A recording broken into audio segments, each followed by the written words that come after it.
하나님 말씀 보시겠습니다. 하나님 말씀은 로마서 1장 1절입니다. 예수 그리스도의 종 바울은 사도로 부르심을 받아 하나님의 복음을 위하여 택정함을 입었으니. 아멘. 자, 로마서를 시작합니다. 로마서 내용은 아마도 신앙생활을 하시는 분들이라면 무수히 수많이 접할 수 있는 내용들일 것입니다. 그래서 로마서를 그냥 천천히 저도 공부하는 마음으로 차근차근히 좀 오래 걸릴 수도 있을 것 같아요. 그래도 조금씩, 그리고 로마서를 하면서 다른 성경 사본들도 왔다 갔다 하면서 한번 읽어보려고 합니다. 자, 로마서는 누가 기록을 했냐면 바울이라는 사람이 기록을 했어요. 이 바울은 여러분들 익히 잘 알고 계시는 분이에요. 아마도 현대 교회에 기독교를 정립한 사람이다라고 얘기하기도 하고, 바울 서신 없이, 바울 없이 기독교가 과연 이룰 수 있을까라고 말하시는 분들도 있습니다. 예수님의 수제자라고 하던 베드로, 그러니까 그 당시 사도들보다도 더 많은 영향, 어떻게 보면 또 예수님의 말씀보다도 더 기독교인들에게 큰 영향을 끼친 사람이라고 할 수 있어요. 그것의 정수라고 할 수 있는 내용이 로마서인데요. 이 여러분들이 익히 알고 있던 내용과 로마서의 내용이 한번 같은지 비교하면서 생각하시면서 말씀을 들으셨으면 좋겠습니다. 자, 이 로마서는 바울이 로마에 있는 교회의 성도들에게 보낸 편지예요. 자, 로마에 바울이 간 적이 없어요.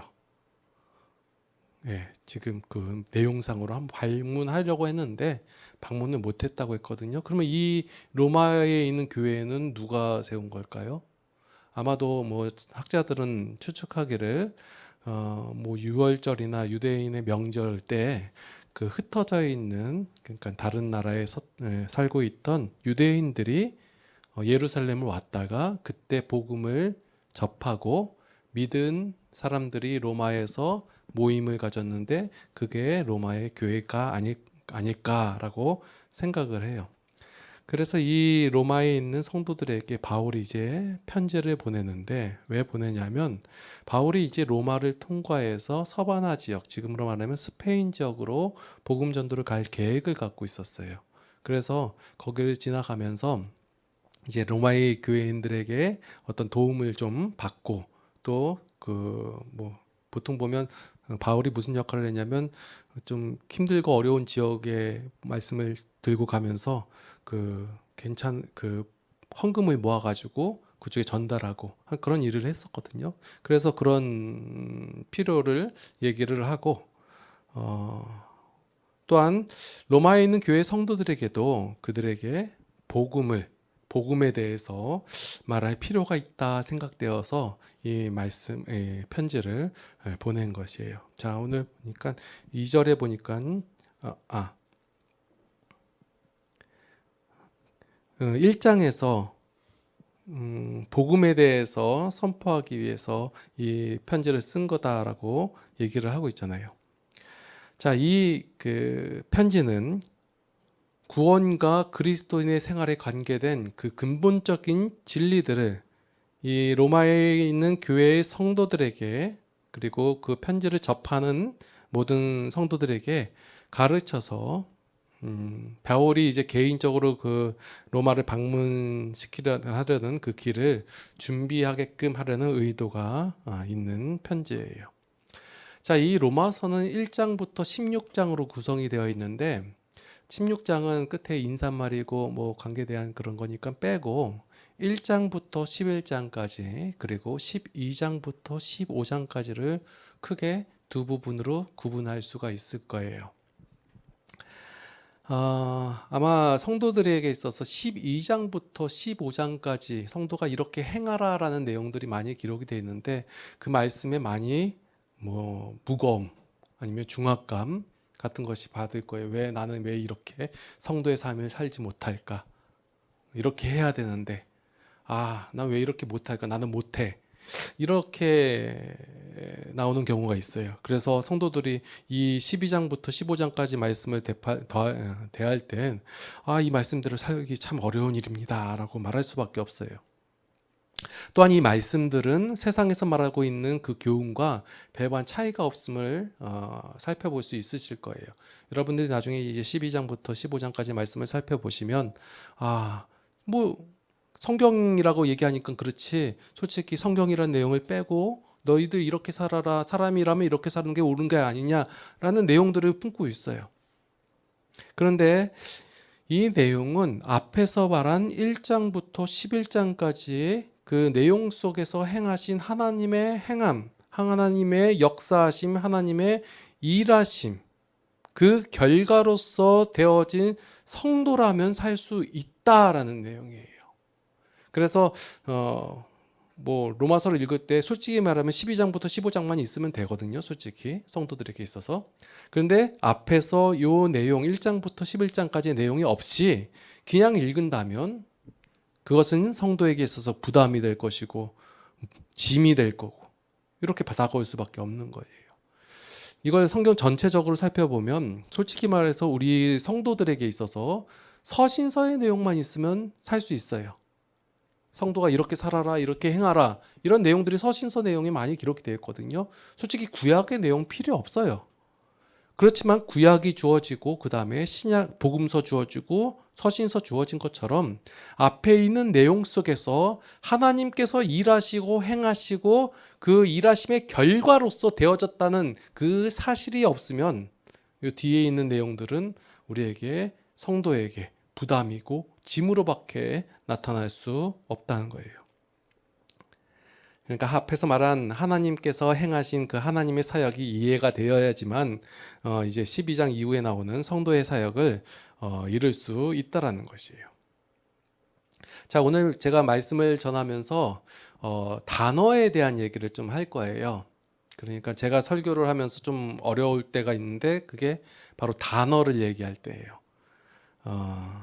만약에 제가 은혜라고 말하거나 믿음이다 라고 얘기를 하면 사람들은 이미 자신들이 알고 있던 내용의 단어로서 그것을 이해하고 그 뒷말을 듣기 때문에 제가 전하고자 하는 말에 좀 오해가 생길 수 있어요.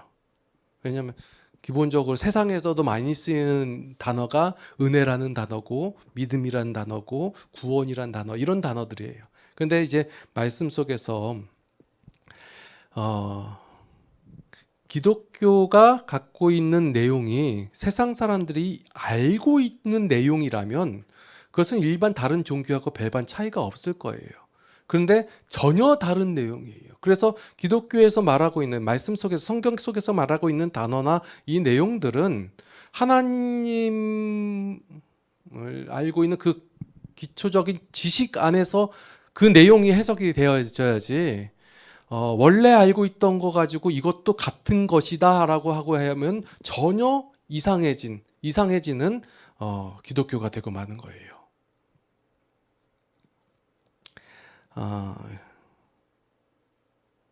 그래서 오늘 본문도 그런 같은 맥락 속에 있기 때문에 이런 단어 중심으로 제가 말씀을 드리려고 해요.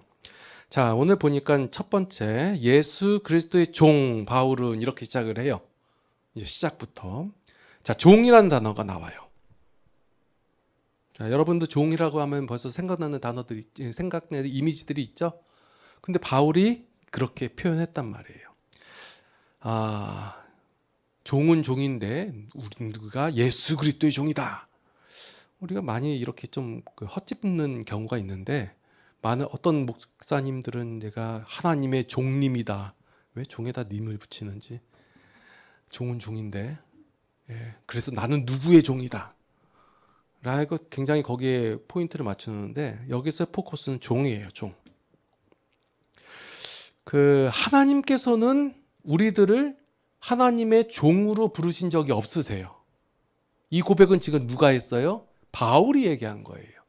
우리는 흔히들 이 말씀을 대하면서 예수 그리스도의 종 바울은 이렇게 얘기했으니까 하나님께서 종으로서 바울을 삼았구나. 바울을 종으로서 삼았구나.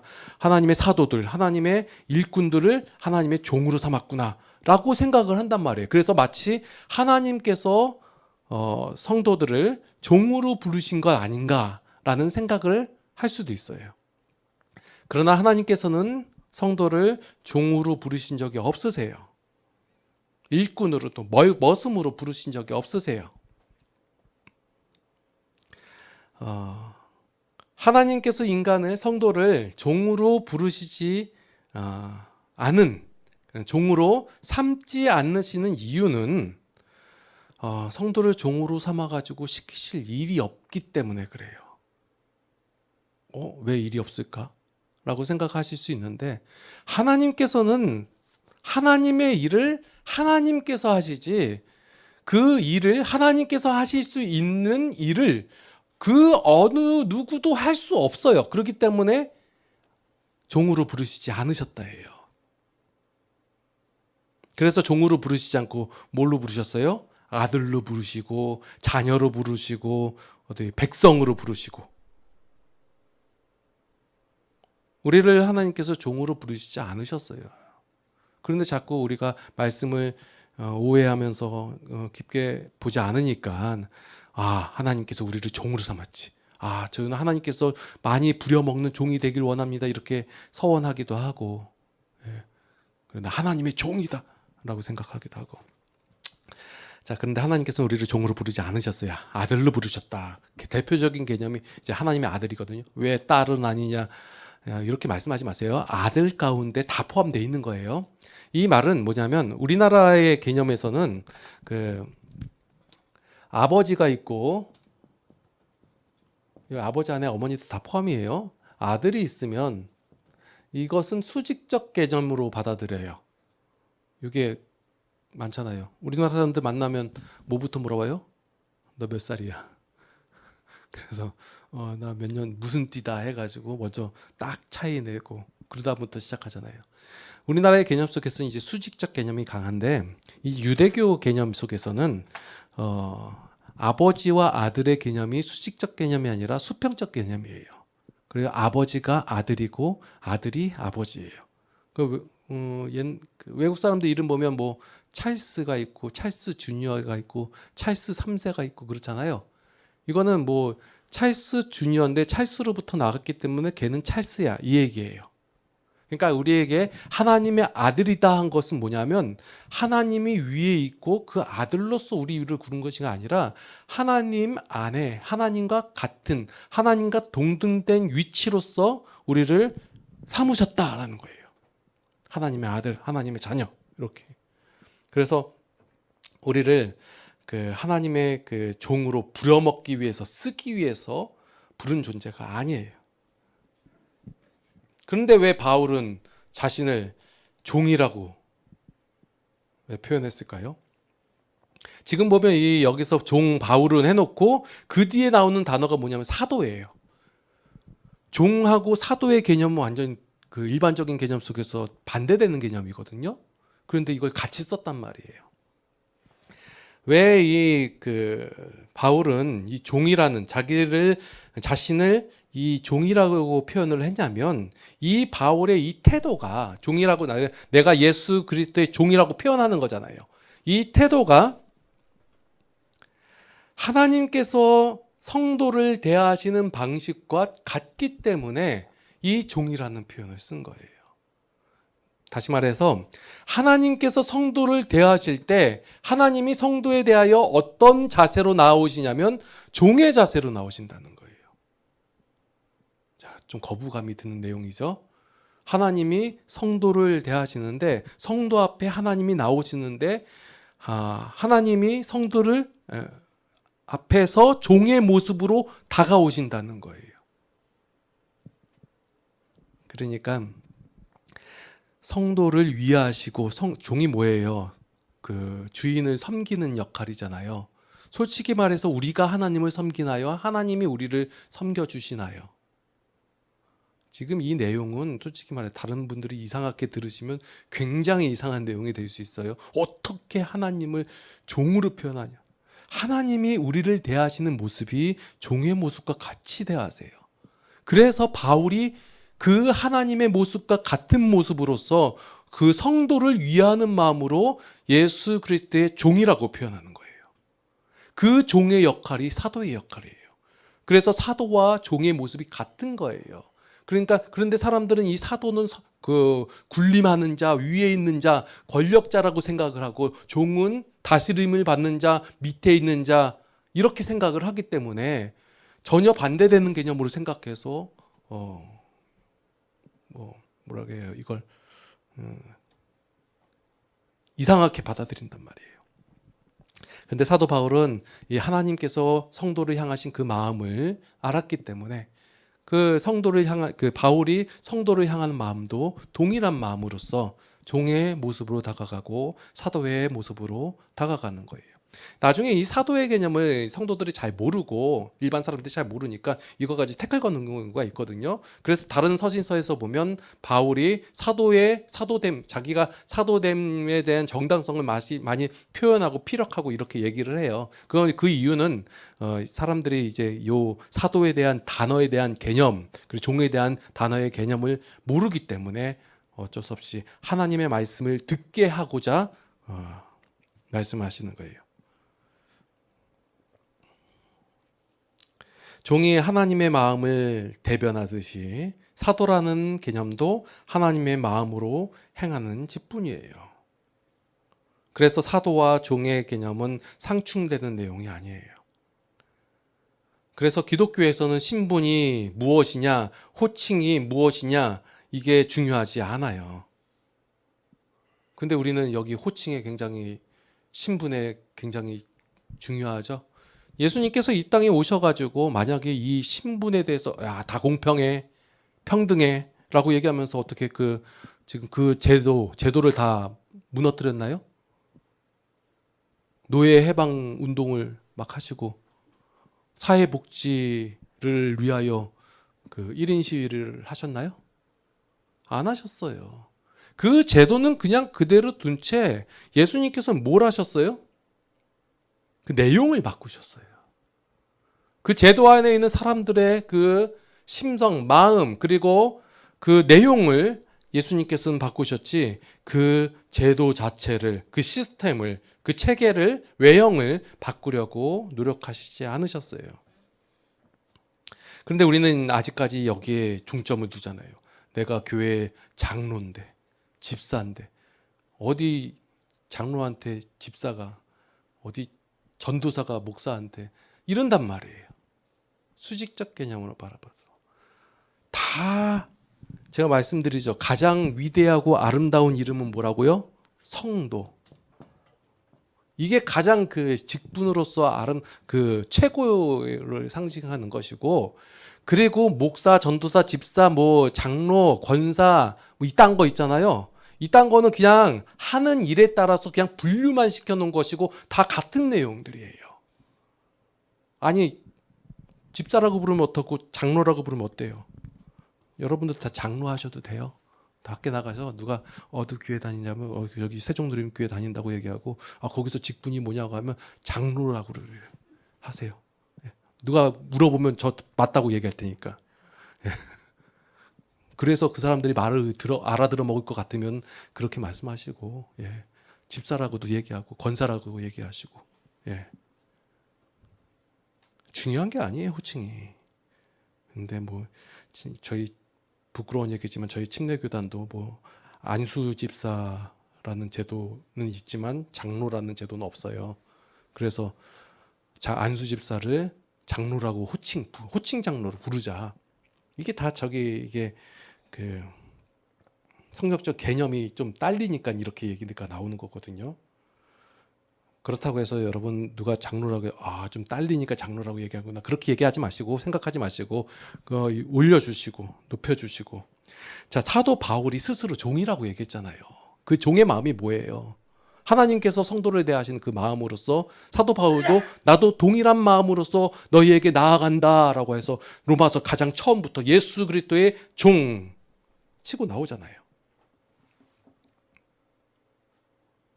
종이라고 해서 기죽는 게 아니고 사도라고 해서 군림하는 것이 아니에요. 그냥 부름에 대하시고 그런 어떤 하는 일에 따라서 하는 것이지 그 일에 중하고 경하고의 내용이 있는 것이 아니에요. 예. 제가 집사의 일을 하면 전 집사예요. 제가 장로의 일을 하면 장로고, 제가 뭐가 있죠 또? 전도사의 일을 하면 전도사고, 그거예요. 자, 다음으로 제가 살펴볼 단어가 뭐냐면 택정함을 입었으니, 이 단어예요. 자, 이 말 들으니까 뭐부터 생각이 나요?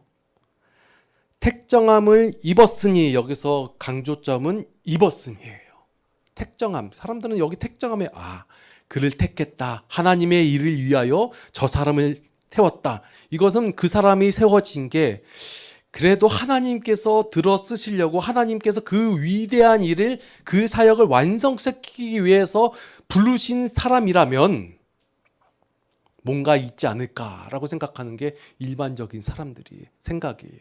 그래서 저는 어렸을 때 많이 바울을 하나님께서 왜 들었었느냐라는 내용을 들었을 때, 바울은 먼저 똑똑했다. 가말리의 문화의 문화생이었고, 이 사람이 정치력도 있었고, 또 뭐가 있었죠? 언어도 당시에 통용되던 그 헬라어에 대해서 익숙했고 막 그랬기 때문에 하나님께서 이 사람을 들었어 주신 것이다 라는 얘기를 저만 들었나요? 네, 많이 들었어요.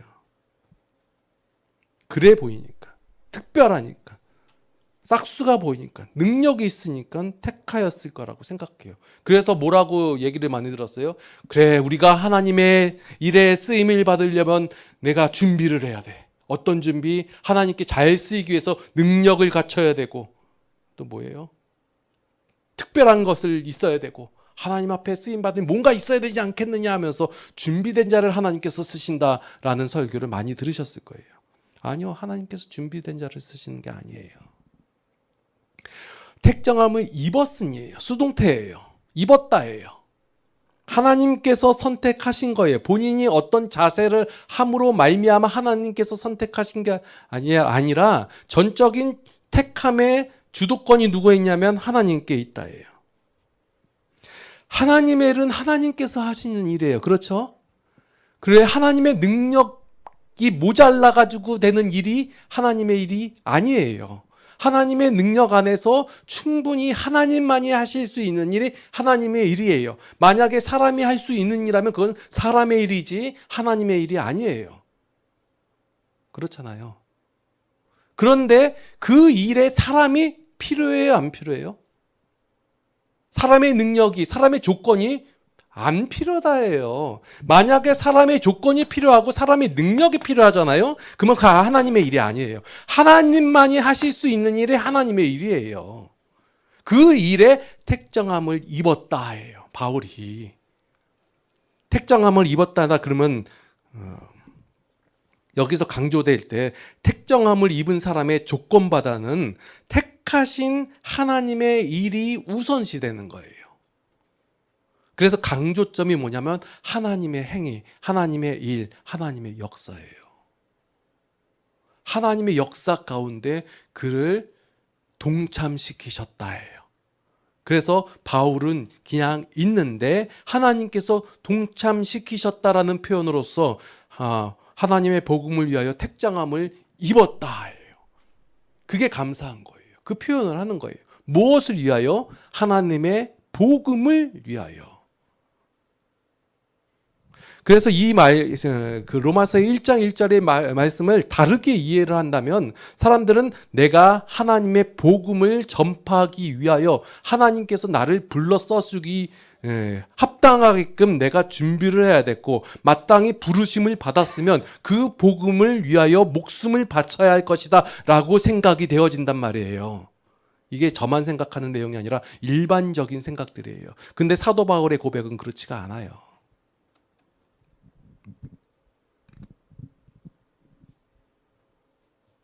본인이 스스로 마음을 정하여 택하는 행하는 행동이 아니라 하나님으로부터 부름을 받았다라는 거예요.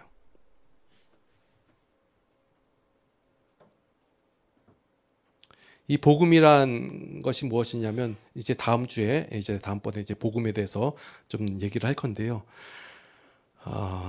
이 복음이라는 것은 예수 그리스도로 말미암아 죄로부터 자유함을 얻었다. 이게 복음의 핵심이에요. 이 핵심을 자유함을 얻었다. 이 복음을 먼저 바울이 하나님으로부터 경험을 했잖아요.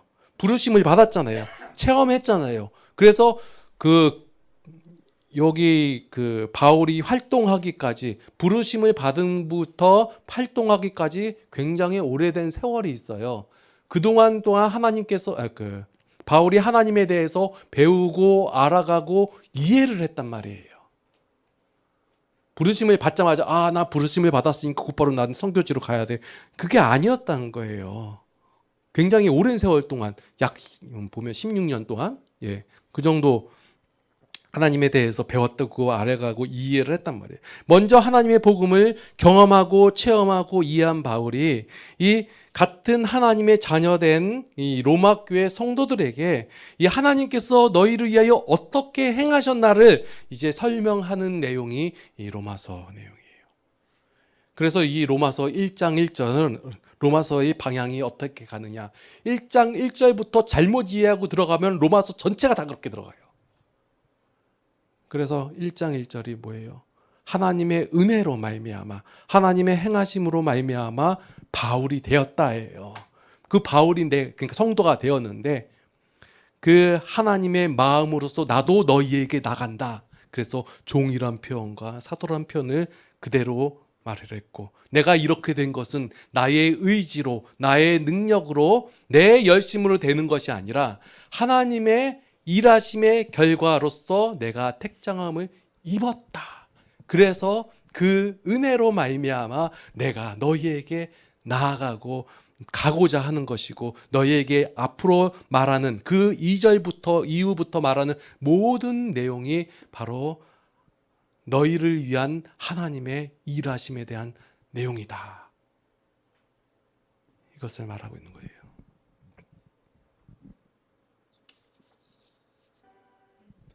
기도하시겠습니다.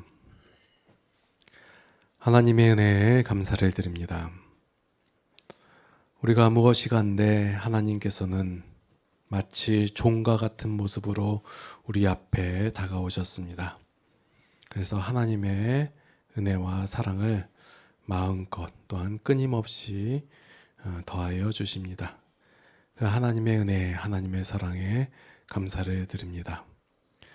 우리는 종종 하나님을 오해할 때가 있습니다. 하나님도 우리와 같을 것이다 하면서 우리의 생각을 하나님 안에 넣어놓고 하나님을 오해하면서 살아갈 때가 많습니다. 이러한 저희들을 용서해 주시옵고 이제 하나님의 뜻을 알고 깨달아서 그 하나님을 이해한 만큼 하나님을 즐기며 하나님을 누리며 살아갈 수 있도록 인도하여 주시옵소서.